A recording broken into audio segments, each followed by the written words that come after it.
আসসালামু আলাইকুম সবাইকে। আশা করি আল্লাহর রহমতে সবাই ভালো আছেন। যেহেতু অ্যাকুরিয়ামের সামনে দাঁড়িয়ে আছি, তার মানে আজকের ভিডিওটি অ্যাকুরিয়াম নিয়েই। হঠাৎ করে দেখি পানিতে শ্যাওলা জমে গেছে। এখন শখের জিনিস যদি ময়লা থাকে তাহলে কি আর ভালো লাগে?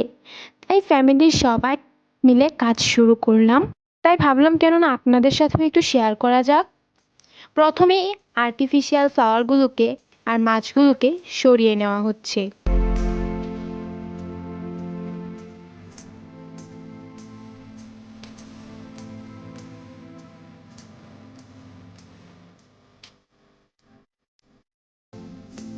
এই মাছটা হচ্ছে অ্যাকুরিয়ামের সবচেয়ে চঞ্চল মাছ।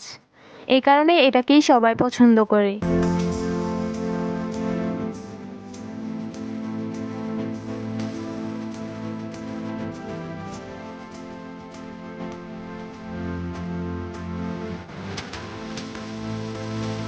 তারপর এতে একটি পাইপ দিয়ে এটার পানিটাকে সরিয়ে নিতে হবে। তারপর আর্টিফিশিয়াল ফ্লাওয়ারগুলোকে ভালো করে ধুয়ে নিতে হবে, যেন এর ফাঁকে কোনো ময়লা জমে না থাকে। মাছগুলোকে বালতিতে একটি ফিল্টার সহ দিয়ে দিয়েছি।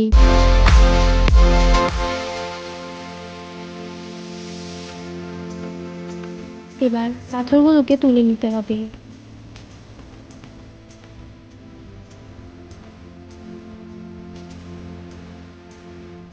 এবার শেষে যতটুকু পানি আছে সেই পানিটা হচ্ছে পাইপ দিয়ে যাবে না, তাই এটাকে স্পঞ্জ দিয়ে তুলে নেওয়া হচ্ছে। এবার একটি পরিষ্কার কাপড় দিয়ে অ্যাকুরিয়ামটিকে মুছে নেওয়া হচ্ছে, কারণ এতে সাবান ব্যবহার করা যাবে না। আর পিছনের সিনারিটাকেও চেঞ্জ করে ফেললাম।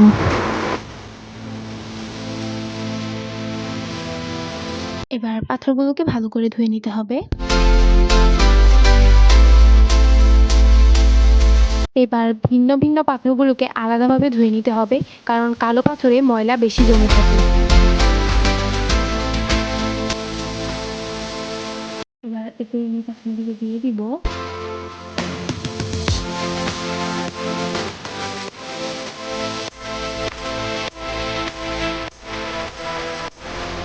এবার এর ওপর কিছু রঙিন পাথর দিয়ে দিব। রঙিন পাথর যত কম দেওয়া যায় ততই মাছের জন্য ভালো। এবার একটি পলিথিন দিয়ে তারপর এতে পানি দিব, যেন পানির কারণে পাথরগুলো সরে না যায়।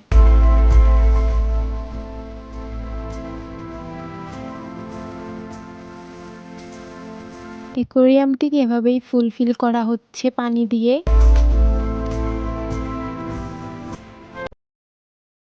পানি ফুলফিল হয়ে গেলে এতে কিছু মেডিসিন দেওয়া লাগে, যেন পানিটা হচ্ছে জলদি ফ্রেশ হয়ে যায়, মাছ থাকার উপযোগী হয়।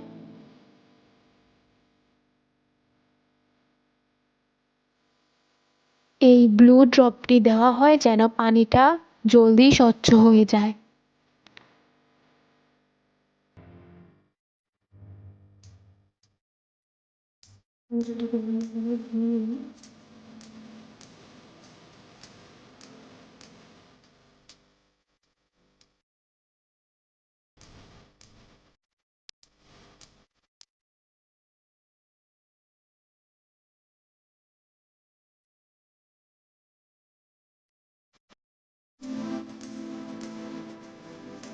যেহেতু পানিটা একটু আগে চেঞ্জ করা হয়েছে এবং একটু আগেই মেডিসিন দেওয়া হয়েছে, তাই পানির কালারটা এখনো ফ্রেশ হয় নাই। এবার আর্টিফিশিয়াল ফ্লাওয়ারগুলোকেও সেট করে দিব।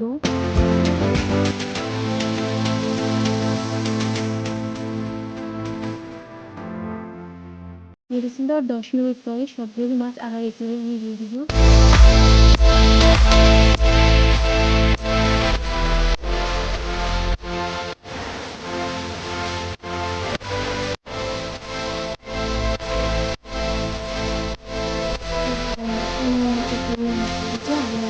সেট করে দিব।